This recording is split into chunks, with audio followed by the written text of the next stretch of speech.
Hey y'all! Every year, my school normally has a school-wide art show. We hang up every work of art that every student has made all year long.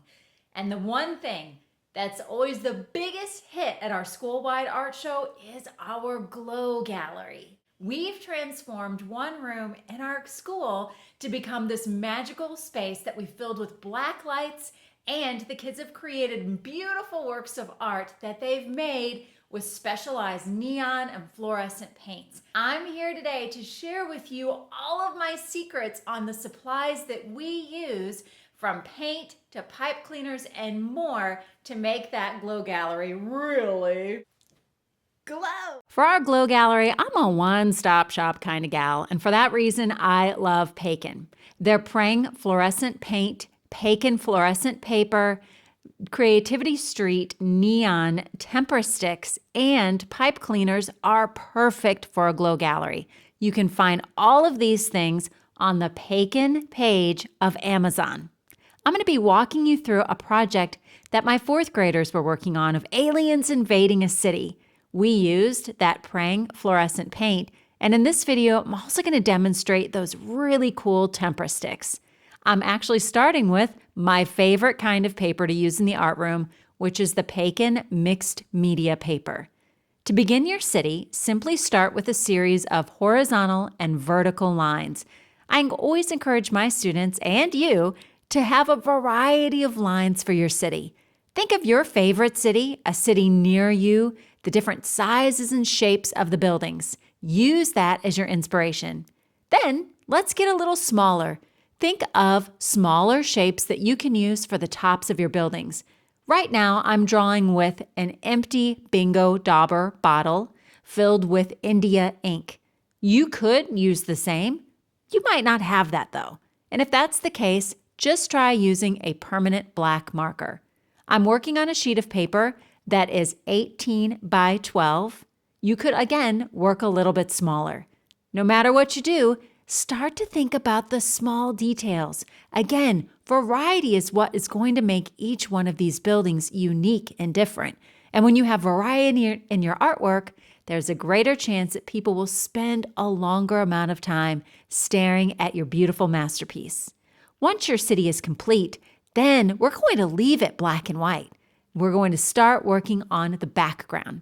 If you want to make a city that isn't quite flat, but has the optical illusion of buildings that are popping out or three-dimensional, let me show you another way that you could draw your city.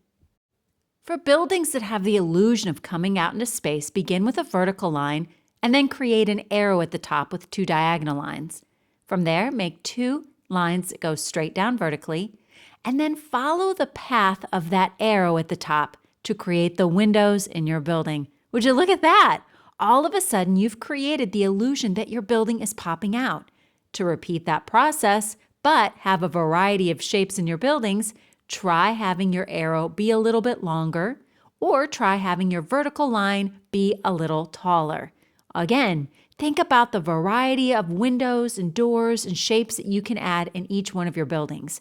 It's important that when you make your windows, you have them follow the line of the arrow that you began with at the top.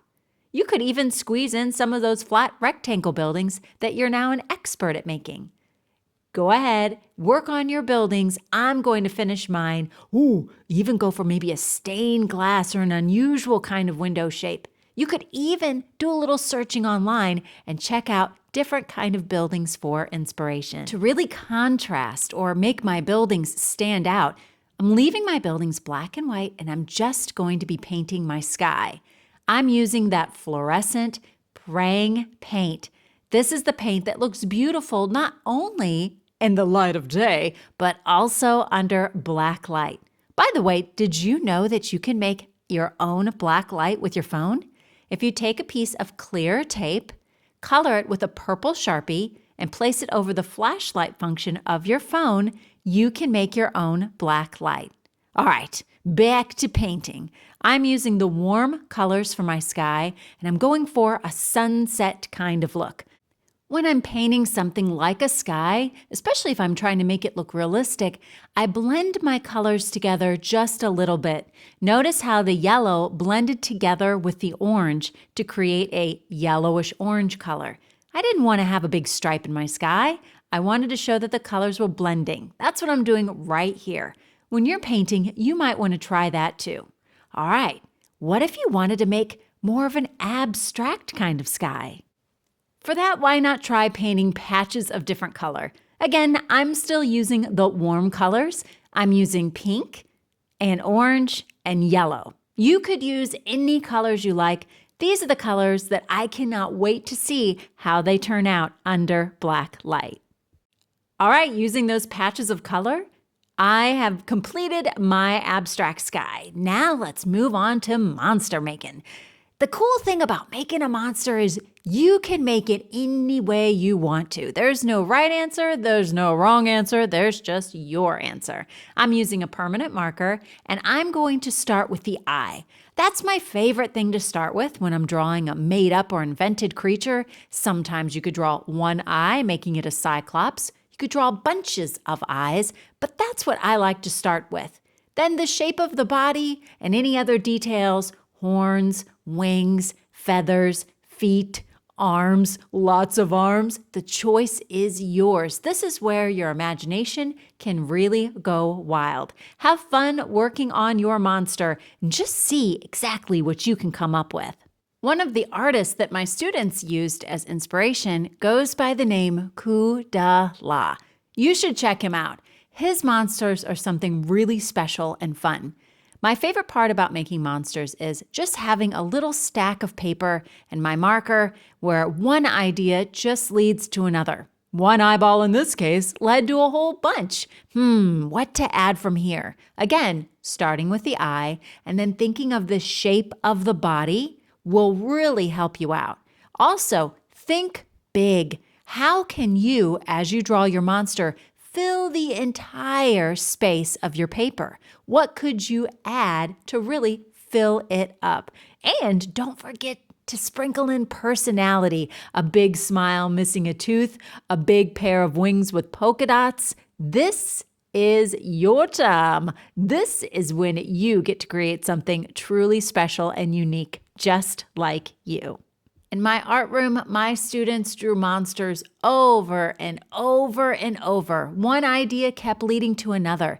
They were also inspired quite a bit by one another. So if you have a friend, a brother or a sister who can sit and draw with you, maybe even mom and dad, I bet pretty soon you'll have more ideas than you have paper. Once you're finished, you could go ahead and start coloring. I'm going to be using the Creativity Street fluorescent tempera sticks as I color in warp speed. I like these because if you've never used them, it's almost like coloring with a glue stick. It's a paint, but it dries almost immediately. And the best part about this paint is it's fluorescent and it will glow underneath a black light. So here are my monsters. I colored them. I've cut them out. Here they are, the regular light of day, and now in black light. Thank you guys so much for joining me and letting me share. Details on the supplies that I used, don't forget to drop by the Paikin Amazon store where all of these products are available. Thanks, guys.